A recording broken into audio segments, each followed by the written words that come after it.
La crisis de 1929, también conocida como la Gran Depresión, fue una de las mayores crisis económicas que ha afectado a la economía mundial en la historia.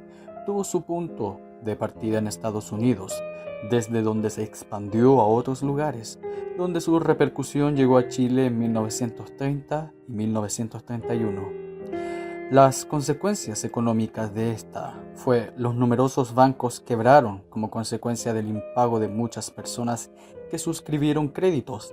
Además, el consumo descendió, lo que significó una caída de precios y la circulación monetaria. Muchas empresas de diferentes sectores se vieron obligadas a cerrar. Todo ello conjuntamente dio lugar a que la actividad económica se frenara.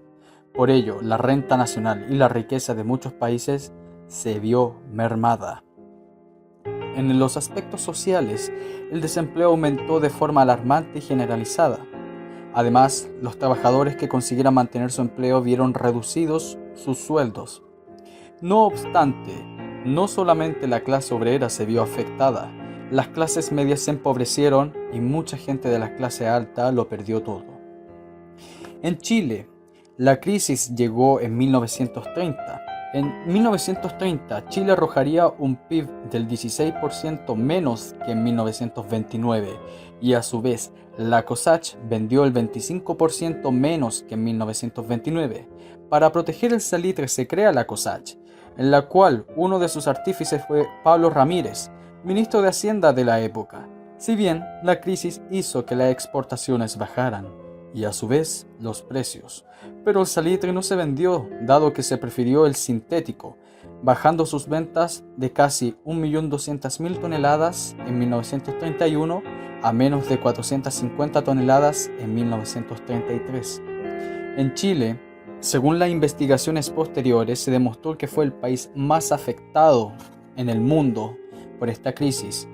De acuerdo al informe de la Liga de las Naciones, se fijó en un 80% la caída de las exportaciones, que en esencia era principalmente el salitre y el cobre, las que se redujeron a la mitad de su volumen y a la cuarta parte de su valor. En términos monetarios, las exportaciones descendieron siguiendo una tendencia regional muy brusca durante el periodo del 29 al 33, pasando de 282 millones de dólares a 52 millones de dólares. Este hecho trajo consigo una radical disminución de los ingresos fiscales. La fuga masiva de obreros del salitre, que en un principio eran 60.000, al final de la crisis quedaron 16.500. Fueron muchos a las ciudades, lo cual la pobreza y las crisis se acentúa aún más. Los despidos para mantener a flote las empresas no se hizo esperar, sobre todo en el rumbo agrario y fabril, entre 180.000 a 300.000 despidos. Entre 180.000 a 300.000 despidos. La bolsa cayó un 40% en 1931. Carlos Ibáñez del Campo, por su incapacidad de solucionar la crisis antes de irse, suspendió el pago de la deuda externa, en especial con Inglaterra y Estados Unidos. Se rebajaron los sueldos públicos 2 veces y se aumentaron los impuestos por el déficit fiscal. Entre los rubros más afectados por la caída de las exportaciones, tuvo la agricultura, que vio descender un 86% el volumen de su venta al exterior. Considerando que este sector de la economía brindaba mayor cantidad de empleo, su crisis significó un éxodo masivo de trabajadores a la urbe. La minería se vio afectada, sobre todo ya la desfallecida industria del salitre, que se encontraba ya decadente desde la Primera Guerra Mundial. Por otro lado, la alza del valor del pasaje y luego la escasez de combustibles, situación que comenzó al poco tiempo después de la caída del general Ibáñez, fue producto de la reducción de las divisas disponibles para costear bienes importados. Así la problemática debió enfrentar la administración de Esteban Montero, sucesor de Carlos Ibáñez del Campo. En enero de 1932 se llamó a la paralización total de los trabajadores de los colectivos, locomociones y tranvías, amenazando con dejar sin transporte al país si no se acataba las peticiones. Al siguiente mes, la Comisión de Control de Cambios, creada especialmente para racionalizar el uso de las escasas divisas existentes, experimentó los primeros roces con las empresas importadoras de petróleo estadounidense debido al atraso de los pagos de las entregas de combustibles ya realizadas. Ante esta situación, las compañías amenazaron con reducir los envíos al país si no se pagaba lo que se debía. Luego, en consecuencia de todo esto, hubo una alza de precios de los combustibles en abril de 1932, lo que provocó que se racionalizara este combustible para los vehículos motorizados del sector público, taxis, taxibuses y excluyendo a los particulares.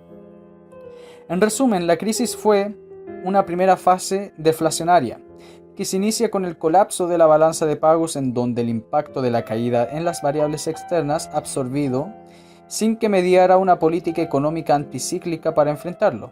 Justamente sucede esto en el periodo de 1931 con la caída de Ibáñez del Campo. Desde el 31 al 32 sucede una segunda fase que es inflacionaria, que se destaca entre otras cosas por la ausencia de una política económica coherente, como su nombre lo indica, por un repunte de la inflación doméstica. Y la tercera fase, que es el equilibrio financiero, el cual sucede en el gobierno de Arturo Alessandri Palma, gracias por el esfuerzo de equilibrar la balanza de pagos y el presupuesto fiscal. El caos echaría a la borda al presidente Ibáñez del Campo, pondría a otro presidente como Juan Esteban Montero, que no supo soportar la crisis y le hicieron un golpe de estado, llegando a la dictadura socialista de los 100 días. Con la promesa de la solución de la crisis bajo el mando de Carlos Dávila, la cual, en resumen, no llegó a nada. La crisis se solucionaría llegando a niveles superiores a 1929 gracias al mago de las finanzas, el ministro de Hacienda Gustavo Ross. Se crea Covensa como sucesor de la COSACH, donde los salitreros se unían para vender salitre de una sola mano, mitad Estado y mitad privado, pasando de las 430.000 toneladas a 1.400.000 toneladas en 1938. La deuda externa se regula y una parte de la riqueza de Covensa sería para pagar esta deuda. Pero bajo este gobierno de la cartera de Hacienda veremos los primeros indicios de la llegada del modelo Easy. ¿Conocías la historia de la crisis económica en Chile?